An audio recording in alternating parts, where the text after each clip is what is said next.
కొందరు భార్యలు విన్నారు ఆయన మాట, కొందరు భార్యలు ఆయన మాట వినలేదు. మరి కశ్యపుడు ఎందుకు పట్టించుకోడు అంటే, కశ్యపుడు బ్రహ్మతేజస్సు కలిగిన వాడు, ఆయన మహానుభావుడు, ప్రజాపతి. ఆయన కర్తవ్యాన్ని ఆయన నిర్వహిస్తాడు, చెప్తాడు. ఒకసారి వినలేదనుకోండి, మీ కర్మ అనుభవించండి అని చెప్తాడు. కాబట్టి కశ్యప ప్రజాపతి తేజస్సుకే పుడతారు యనమండుగురికి పిల్లలు, కానీ యనమండుగురి పిల్లలు ఒక్కలా ఉండరు. అది కారణం. ఇది మీరు ఈ రహస్యాన్ని పట్టుకోవాలి. శ్రీరామాయణంలో జటాయువు మాట్లాడాడంటే అనవసరంగా మాట్లాడలేదు, అందులో చాలా పెద్ద ధర్మ సూక్ష్మాన్ని బిగించాడు. అందరూ దక్ష ప్రజాపతి కుమార్తెలైన యనమండుగురు కశ్యప ప్రజాపతి భార్యలు, అందరి సంతానము ఒకలాంటి వాళ్ళు కలగలేదు. మొదటి భార్య అదితి. మొదటి భార్య అన్నమాట ఎందుకు వాడాలి? యనమండుగురులో ఒకటి అదితి. అదితికి 12 ఆదిత్యులు అంటే ద్వాదశాదిత్యులు ఆమె బిడ్డలు, యనమండుగురు వసువులు ఆమె బిడ్డలు, 11 రుద్రులు ఏకాదశ రుద్రులు ఆమె బిడ్డలు, 2 అశ్వినులు అశ్వినీ దేవతలు ఆవిడ బిడ్డలు. మొత్తం 33 మంది దేవతలు కూడా ఆమెకే కలిగారు. అంటే ఆమె కశ్యప ప్రజాపతి యొక్క మాటలను ఔదల దాల్చింది, భర్తని అనుగమించింది, భర్తని ఉపాసించింది. ఆ కారణం చేత 33 మంది దేవతలు ఆవిడికి కలిగారు. దితికి దైత్యులు జన్మించారు, ధనువుకి హయగ్రీవుడు జన్మించాడు, కాళికకి నరకుడు కాలకుడు అనబడేటటువంటి 2 జన్మించారు. తామ్ర అనబడేటటువంటి ఆవిడికి 5 ఆడపిల్లలు పుట్టారు. క్రౌంచి, భాసి, స్వేని, ధృతరాష్ట్రి, శుకి. క్రోధవశ ఈవిడికి, ఆ క్రోధవశ అనబడేటటువంటి తల్లికి 10 మంది కూతుళ్ళు పుట్టారు. మను అనబడేటటువంటి ఆవిడికి మనుష్య జాతి అంతా ఆవిడికే జన్మించారు. అందుకే మనందరం కూడా ఎవరి సంతానం అంటే, మనందరం కూడా కశ్యప ప్రజాపతి యొక్క సంతానంలోకి వస్తాం. మనుష్యులందరూ కశ్యప ప్రజాపతి యొక్క భార్యందు ఉత్పాదింపబడ్డారు. అనల ఈవిడికి ఫలవృక్షములన్నీ కూడా ఆవిడ యొక్క సంతానంగానే జన్మించాయి. ఇందులో మళ్ళీ చిత్రం ఏమిటంటే, తామ్రకి జన్మించినటువంటి 5 ఆడపిల్లల క్రౌంచి, భాసి, స్వేని, ధృతరాష్ట్రి, శుకి అనబడే వాళ్ళల్లో క్రౌంచికి గుడ్లగూబలు పుట్టాయి, భాసికి భాసపక్షులు పుట్టాయి, శ్వేనికి డేగలు గ్రద్దలు పుట్టాయి, ధృతరాష్ట్రికి హంసలు పుట్టాయి, శుకికి నత అన్న కూతురు, నతకి వినత అన్న కూతురు, వినతకి గరుడు అరుణుడు అని 2 కొడుకులు, అరుణుడికి సంపాతి జటాయువు 2 బిడ్డలు. అందులో నేను సంపాతి తమ్ముడు జటాయువుని. ఇందులో మళ్ళీ చిత్రం ఏమిటంటే, ఈ వచ్చినటువంటి వాళ్ళల్లో క్రోధవశ అనబడేటటువంటి ఆవిడికి, కశ్యప ప్రజాపతి భార్యలలో క్రోధవశకి 10 మంది కుమార్తెలు జన్మించారు. వాళ్ళు, ఆ కుమార్తెల పేర్లు మృగి, మృగమంద, హరి, భద్రమద, మాతంగి, శార్దూలి, శ్వేత, సురభి, సురస, కద్రువ. మళ్ళీ ఈ 10 మంది కూతుళ్ళకి మృగికి లేళ్లు పుట్టాయి, మృగమందకి ఎలుకుబంట్లు, చమరం మృగాలు, శృమరములు పుట్టాయి. ఆరాధన యందు ఈశ్వరుని యొక్క అనుగ్రహం మనకి కలుగుతుంది. అందులో ఆయన బడలిక పొందుతూ ఉంటాడు మనం చేసిన సేవకి.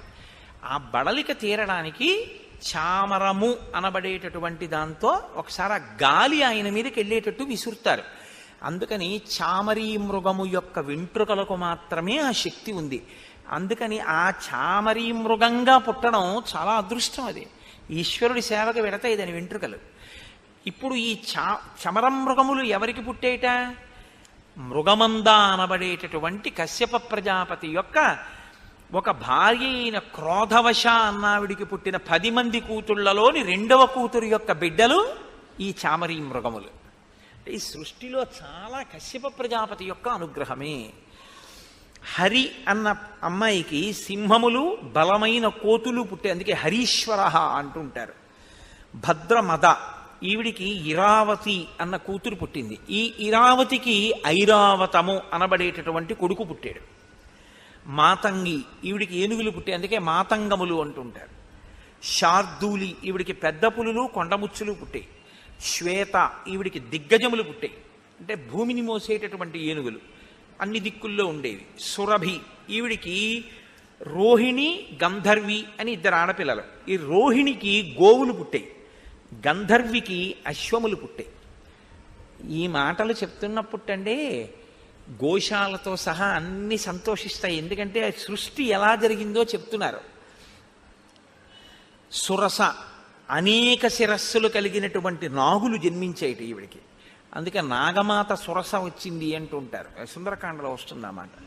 కద్రువ సాధారణ సర్పములు జన్మించాయి, వాటితో పాటు 1000 పడగలు కలిగినటువంటి ఆదిశేషుడు కూడా ఆమెకి జన్మించాడు. ఆయన భూమిని మోస్తుంటాడు. రామా, ఇది సృష్టి క్రమం, ఇలా పుట్టే ఇవన్నీ. అందులో మేము అరుణుని యొక్క కుమారులం, సంపాతి జటాయువు. సంపాతి నా అన్నగారు, జటాయువు నేను తమ్ముణ్ణి. నేను మీ నాన్నగారైనటువంటి దశరథ మహారాజు గారి యొక్క స్నేహితుణ్ణి. నేను ఎందుకు ఇప్పుడు నీ దగ్గరికి వచ్చానో తెలుసా? నువ్వు దండకారణ్యంలోకి ప్రవేశించావు. ఇదం హి దుర్గం కాంతారం మృగరాక్షస సేవితం సీతాంచ తాత రక్షిష్యే త్వయి యాతే సలక్ష్మణే. ఎంత త్రికాలవేదులై చెప్పారో వాళ్ళు.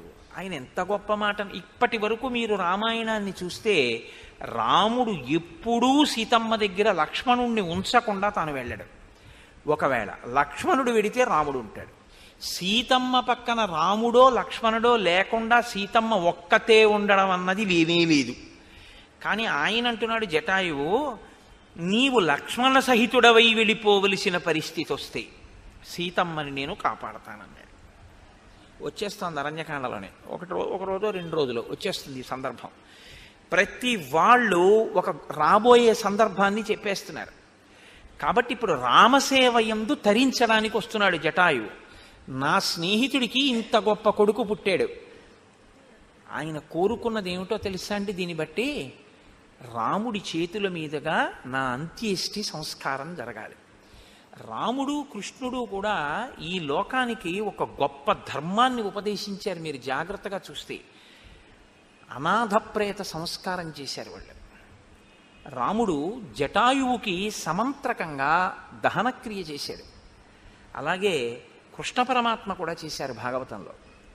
కాబట్టి రామకృష్ణులు ఇద్దరూ కూడా అనాథ ప్రేత సంస్కారం అన్నది ఎంత గొప్పదో, మనం చెయ్యవలసినటువంటి చాలా గొప్ప ధర్మాల్లో అది ఎంత గొప్పదో మనకి చూపించారు.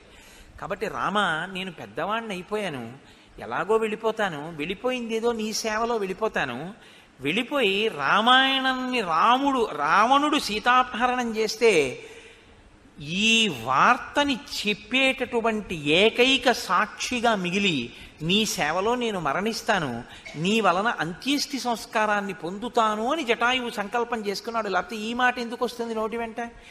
నీవు లక్ష్మణ సహితుడవై వెళ్ళిపోతే నేను సీతమ్మని కాపాడతాను, కాబట్టి నేను కూడా మీతో ఉంటాను అంటే సతత్ర సీతాం పరిదాయ మైథిలీం సహైవ తేనాతి బలేన పక్షిణ జగామతాం పంచవటీం సలక్ష్మణో రిపూందిదక్షన్ శలభా నివానల. శ్రీరాముడు పంచవటికి వెళ్ళి సీతమ్మ తల్లి యొక్క రక్షణ బాధ్యతని జటాయువు యందు పెట్టేట.